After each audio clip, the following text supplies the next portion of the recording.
My name is Mark Lewanski. I'm a glass artist. What I do with glass is I'm weaving strands of glass together in intricate patterns and making large wall pieces that are intended to hang like a painting would hang. I've been doing glass for probably 15 or maybe even 20 years if I count some of my early work. And I've gone through all different iterations of mosaic, and I've glued, and I've done cold working. I've never been a blower. I used to do some fused like vessels.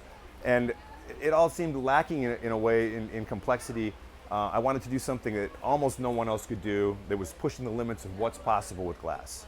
And so a weaving technique in glass has been around for a while in smaller forms. When I figured out how that should be done via the method I just discussed, it became clear that I was going to have to make some big, intricate, detailed pieces to achieve this vision of having very complex work that's almost impossible to do. People who weave in fibers or weave in different soft materials are used to being able to work it in and out and bend it as you go. And with glass, of course, it's impossible because you have the fact that it's really hot, and it's really sticky, and it also will stretch. So how are you getting this together? Am I like alternating the strips and forcing the pieces in? No, I mean, you can't do it. There's a key that involves bending the pieces first and then weaving it when it's cold. So the actual strips of glass are softened and molded into essentially a sine wave and then allowed to cool. And then I can take sine waves and lay them side by side and pass all the straight rods through when the piece is actually at room temperature. So that's how I interlace all the pieces, and it's done flat. And the final step is lifting it back into a large kiln and heating it to the point where everything sticks together and softens, but not yet liquefied. And it's done over a ceramic mold. So the mold that I sculpt beforehand becomes the shape of the piece.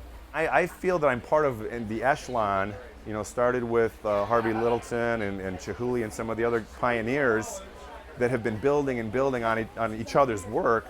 And I feel like I strive to carve out my own little niche in that world and become part of this echelon. And so I feel this is another evolution of what can be done in art class. I want to instill a sense of awe and fascination in the fact that this shouldn't even be possible. I mean, the work itself, when you first look at it, you scratch your head and you say, how is this even done, to weave in glass?